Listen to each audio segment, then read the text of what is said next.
Global পয়েন্টের পক্ষ থেকে আপনাদের সবাইকে স্বাগত জানাচ্ছি।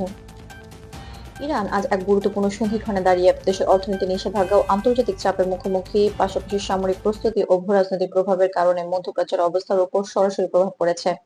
2024 এবং 2025 সালের মধ্যে ইরানের কর্মকাণ্ড, বিশেষ করে নিউক্লিয়ার প্রোগ্রাম ও ব্যালিস্টিক ক্ষেপণাস্ত্র পরীক্ষা আন্তর্জাতিক পর্যবেক্ষকদের নজরে এসেছে।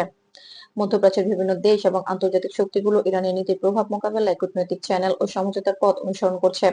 যুক্তরাষ্ট্র, ইউরোপীয় ইউনিয়ন, চীন এবং রাশিয়া এই অঞ্চলের শান্তি এবং স্থিতিশীলতা বজায় রাখতে নিয়মিত আলোচনা চালিয়ে যাচ্ছে। তবে নিষেধাজ্ঞা এবং প্রযুক্তিগত বিভ্রাটের কারণে অর্থনৈতিক এবং রাজনৈতিক চ্যালেঞ্জ বাড়ছে। ইরানের কর্মকাণ্ডের প্রভাব শুধু আন্তর্জাতিক কূটনীতিতেই সীমাবদ্ধ নয়। সিরিয়া, ইয়েমেন, লেবানন ও ইরাকের বিভিন্ন অঞ্চলে স্থানীয় রাজনৈতিক ও সামাজিক পরিস্থিতি জটিল হচ্ছে।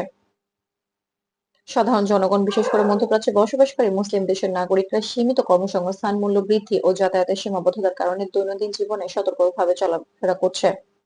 বিশেষজ্ঞরা বলছেন, রাজনৈতিক চাপ এবং সামরিক কার্যক্রমের সম্ভাব্য প্রভাব প্রবাসী ও স্থানীয় জনগণের জীবনযাত্রায় সরাসরি প্রভাব ফেলছে।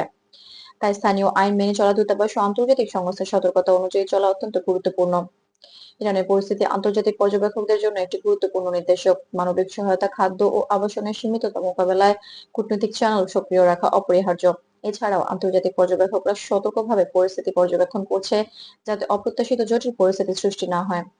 সারসংক্ষেপে বলা যায়, ইরান বনাম বিশ্ব শক্তি পরিস্থিতি মধ্যপ্রাচ্যে মুসলিম জনগণের উপর সরাসরি প্রভাব ফেলছে। অর্থনৈতিক ও রাজনৈতিক চাপ, নিরাপত্তা ব্যবস্থা এবং আন্তর্জাতিক কূটনৈতিক পদক্ষেপের মধ্যে ভারসাম্য বজায় রাখাই এখন মূল চ্যালেঞ্জ। প্রবাসী ও স্থানীয় জনগণের মধ্যে সতর্ক থাকা এবং স্থানীয় প্রশাসনের নির্দেশ মেনে চলা অপরিহার্য। গ্লোবাল পয়েন্ট প্রতিদিন আপনাদের সরবরাহ করবে সত্য, নিরপেক্ষ এবং যাচাইযোগ্য তথ্য।